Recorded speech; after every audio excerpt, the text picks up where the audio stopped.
Yang pertama yang jelas trust atau Iya. kepercayaan. Mm. Dari kepercayaan itu akan dituangkan dalam bentuk agreement atau Betul. kerjasama. Di dalam kerjasama itu harus tahu atau paham kedua belah pihak antara klien atau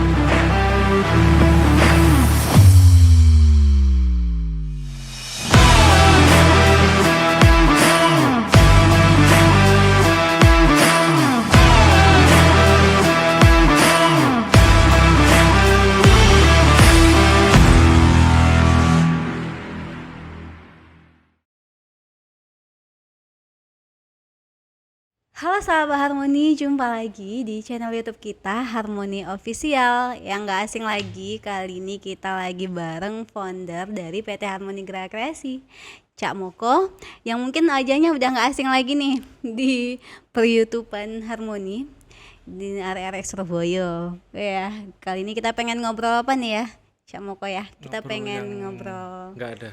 santai aja mengenai seberapa penting sih kontrak di dalam bisnis arsitektur atau dunia atau desain interior.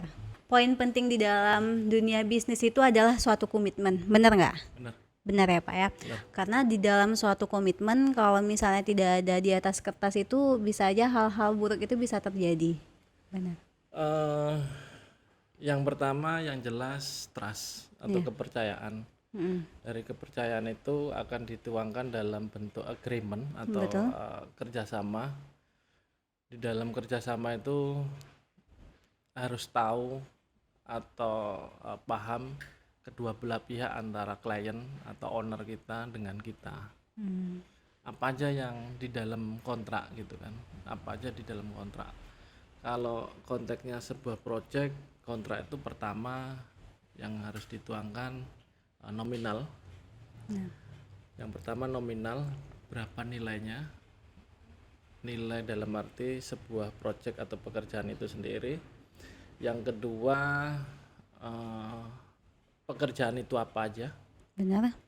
Ya, pekerjaan itu apa aja? Misalkan kalau sebuah interior, di dalam pekerjaannya interior rumah nanti akan dijelaskan juga, misalkan untuk kamar set atau dapur atau kitchen set dan lain-lain. Kemudian akan dijelaskan lebih detail lagi, ada material apa yang digunakan di dalam Oh kontrak lengkap itu. berarti Oh ya, iya, iya. lengkap di dalam sebuah kontrak. Berarti seberapa sepenting itukah kontrak di dalam bisnis dunia arsitektur dan desain interior? Intinya biar nggak ada dusta di antara kita, makanya Benar, benar. kalau sama kita gitu kan, sama Harmoni akan kita tuangkan semuanya, nominal, angka, item pekerjaan, materialnya apa. Tentunya sebelumnya itu udah kita sepakatin dulu ya, kita Iya, sepakatin iya, dulu, iya. oh nilainya sekian, tentunya berbagai negosiasi begitulah kira-kira. Oke. Berarti kalau untuk di Harmoni itu, untuk kontrak sendiri, nih Cak Moko ya, kita pengen tahu sebenarnya yang buat itu klien atau perusahaan. Karena kan banyak nih omongan di luar kan kadang ada yang dari negeri buat sendiri gitu atau yang swasta kita yang buatin. Tapi kalau untuk Harmoni sendiri itu kontraknya dibuatin klien atau perusahaan. Oke. Eh, Pekerjaan sendiri atau proyek sendiri itu ada beberapa macam. Yang pertama dari instansi pemerintah. Pemerintah itu tentunya yang menyiapkan semuanya dari pihak pejabat terkait atau panitia atau pokoknya pejabat terkait di pemerintah itu. Dan di dalam kontrak tadi juga saya sebutkan semua juga dijelaskan item pekerjaannya, batas waktu, semua juga udah ditentukan.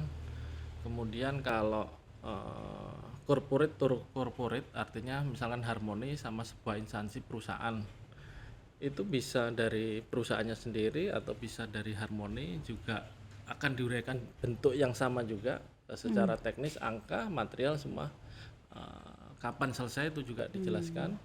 Begitu juga lah, ini yang sedikit agak unik masalah Pemerintahan. bukan Bukan. pekerjaan yang berusaha sama pribadi. Oh gitu. Kenapa sedikit unik dengan kontrak di rumah-rumah pribadi? Kalau rumah pribadi sama orang pribadi, bukan rumah pribadi dengan corporate itu berbeda. Oh, berbeda ya? Kalau antara rumah pribadi atau personal dengan corporate itu jelas identitas kita, legalitas kita atas nama perusahaan, tempatnya juga jelas. Betul. Sehingga kalau ada apa-apa semua bisa dipertanggungjawabkan secara hukum. Betul, betul. Satu lagi untuk urusan kontrak yang antara rumah pribadi dengan orang pribadi, antara langsung tukang atau pemborong, yang perlu diwaspadai dan sebagai catatan owner yang jelas emang harus betul-betul tahu sama pemborongnya atau sama tukangnya. Betul. Pertama mungkin KTP, kemudian identitas di mana dia tempat tinggal juga harus tahu. Misalkan dan jangan sampai terjadi apa-apa, kemungkinan buruk itu juga harus kita pikirkan. Tentunya gitu. rumahnya di mana, nanti tiba-tiba menghilang, kan Iya, susah. sangat banyak ya Iya, pastinya benar, itu di benar. dalam bidang jasa ya, Cak Benar. Moko ya. Cuman gini ya, Wilda ngambil kutip. Apakah untuk yang pribadi atau perusahaan itu berbasis hukum? Karena kan kontrak ini kan, nah, maksudnya gimana ya? Untuk dunia arsitektur ini kan luas, bisa buka sendiri, bisa ikut perusahaan. Apakah pribadi atau personal dan perusahaan ini wajib berbadan hukum gitu? Kalau sebuah usaha idealnya emang berbadan hukum, minimal CV gitu kan, Iya, benar-benar biar ya. jelas identitasnya itu tadi Iya, yang gitu saya ya. sebutkan tadi, tempatnya di mana, alamat kantornya di mana, workshopnya di mana, misalkan begitu. Jadi kalau ngilang nggak pusing Iya, nyariinnya benar. ya. Yang sering terjadi itu adalah orang kantornya kemana, orangnya kemana, sehingga bentuk pertanggungjawaban itu kalau terjadi masalah nggak bisa dipertanggungjawabkan. Nggak ada tanggung Yes, jawabnya. benar. Karena sebenarnya untuk klien itu sendiri kan mengeluarkan nominal yang lumayan besar ya. Apalagi kalau interior design ini sendiri kita bisa lihat lah ya. Mungkin dari satu harga rumah itu untuk interior design aja itu udah setengah harga rumah. Benar. Jadi kalau misalnya untuk jasa itu sendiri tidak berbadan hukum, kita tidak tahu lokasinya di mana, legalitasnya tidak lengkap, dan kita tidak tahu mengenai perusahaan itu sendiri atau personal dari arsitek yang udah kita percayakan untuk mendesain rumah kita sendiri, ya kita bakalan rugi. Benar nggak Cak Moko ya? Benar. Jadi yang paling penting untuk klien-klien atau sahabat harmoni semuanya yang perlu diketahui di masyarakat pada umumnya, jangan terpatok dengan harga murah. Itu juga Iya, sangat betul. bahaya. Semua sih udah ada standarisasi, nggak mungkin namanya barang murah hasilnya juga bagus. Begitu juga misalkan pengguna jasa seorang arsitek, apalagi kawan-kawan yang baru, itu ya banyak belajar lah. Yuk kita belajar, biar matang dulu lah gitu kira-kira. Intinya ada harga, ada kualitas. Betul. Nggak apa-apa mungkin kita kumpulkan uang dulu. Misalnya kita pengen pakai jasa arsitek dengan benar-benar yang emang kualitasnya ada, terus legalitasnya lengkap. Jadi kalau misalnya terjadi problem atau apapun kita bisa komplain Benar. dan ada kantornya ya. Benar. Berarti untuk kontrak itu sendiri kan tadi itu ada 2 tuh, pribadi, ada 3. Pertama pemerintah, Pemerintah, kemudian corporate ke corporate. corporate, kemudian pribadi ke pribadi. Untuk pengalaman Camoko sendiri, yang mana sih yang paling ribet gitu ngadepinnya? Karena kontrak itu kan biasanya kita yang buatin kecuali pemerintah.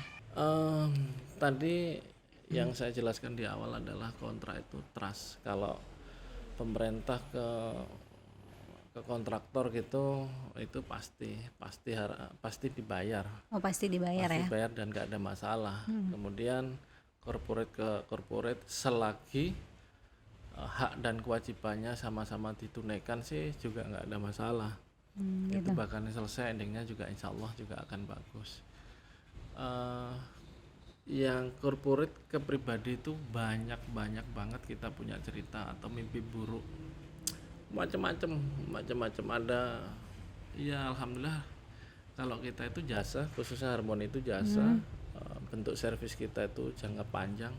Kadang hal-hal yang kecil itu tetap harus kita servis, itulah bentuk servis kita. Berarti ada pengalaman tersendiri lah dari Harmoni ini ya Cak Moko ya. Pokoknya kita yang jelas harus sama-sama safety lah, kedua belah pihak harus sama-sama safety, karena antara pekerjaan dimulai sampai selesai itu jeda waktunya itu cukup panjang, jangan sampai terjadi konflik, jangan sampai terjadi masalah. Benar. Kalau ada komplain segera diakomodir atau dibenerin supaya nggak berlarut-larut. Begitu kira-kira. Ya, betul. Jangan ngerasa kalau ini kontraknya atau proyeknya gede, terus kita ambil, tapi kita nggak tahu resiko ke belakang yang bakalan kita ambil. Benar. Bener ya. Terus udah pengen tahu nih Syamoko, apa sih tahapan sebelum terjadinya kontrak di dalam dunia arsitektur dan bisnis interior? Secara teori sih sangat sederhana. Yang jelas ada permintaan, kita desain, kemudian kontrak kita kerjakan, serah terima. Secara teorinya begitu. Tapi secara prakteknya itu udah kayak benang kusut. Artinya mulai Benang kusut ya. dari survei, Iya, betul. kita presentasi, habis itu ada revisi, kita presentasikan lagi, ada revisi Berapa revisi kali lagi. itu kayaknya. Akhirnya kemudian membicarakan masalah angka, udah deal Benar. semua konsep angka, maulah kontrak. Ini mereka menghilang.